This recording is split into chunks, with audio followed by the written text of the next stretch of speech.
Hi guys, so today we're finishing up 1A on analyzing graphs. Yesterday I forgot to tell you guys to add something to your notes, so please add this to your toolbox. Okay, so at the bottom of your toolbox, please add a note to yourself. Okay, it's about relative max and min. Okay, it's the fact that our end points, where our graphs start and end, okay, our endpoints are not relative max or min. Okay, they are not included. Some mathematicians say they are, some are not, but for us, we are not. Endpoints are not part of our relative max or min.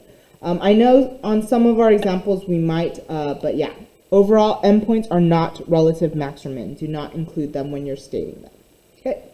Okay, so yesterday we talked about all of these things, right? By looking at a graph, if we could find the different features.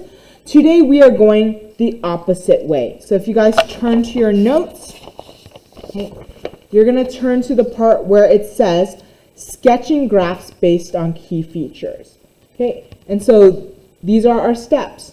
Okay, so first thing we're going to do is we're going to draw dashed or vertical lines, or dashed vertical lines, to indicate where our increasing, decreasing, or constant behaviors change. Okay, this also helps if we highlight it. Okay, we're going to label that behavior either on the top or bottom of our graph so we know which direction our graph is going to go. We're going to plot any intercepts that we're given, x or y intercept, and we're going to plot our relative maxes as hilltops and our relative mins as valley bottoms. Then all we have to do is connect our dots. Okay, so let's get started. So here, we're told that we're increasing from negative infinity to 4 and decreasing from 4 to infinity.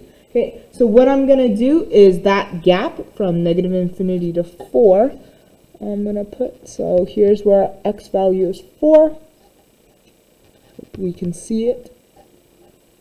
Okay.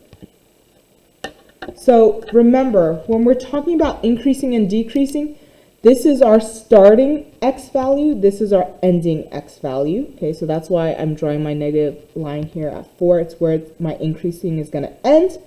And then decreasing, it starts at 4, goes towards infinity. Okay, so labeling it all here, from here to here, from where 4 is, we're going to be increasing.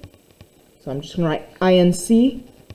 And from here to here, our graph is going to be decreasing. So that means increasing up, decreasing, our graph should look like this going down. Okay, since that's all we're told, that's all we have to do, right? We're not given much information. So increasing, so you can see my graph is going up. Decreasing, from here I'm going to go down.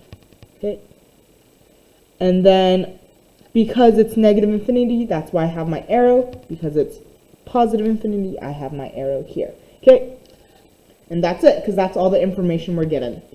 Moving on to the next one. Okay, here we're told that we have x-intercepts at negative 3, 0, and 2, 0. We have a y-intercept at 0, 5. And we're increasing from negative infinity to 0 and decreasing from 0 to infinity. Okay, so I'm going to start with my increasing, decreasing behavior. So the split is right here at 0.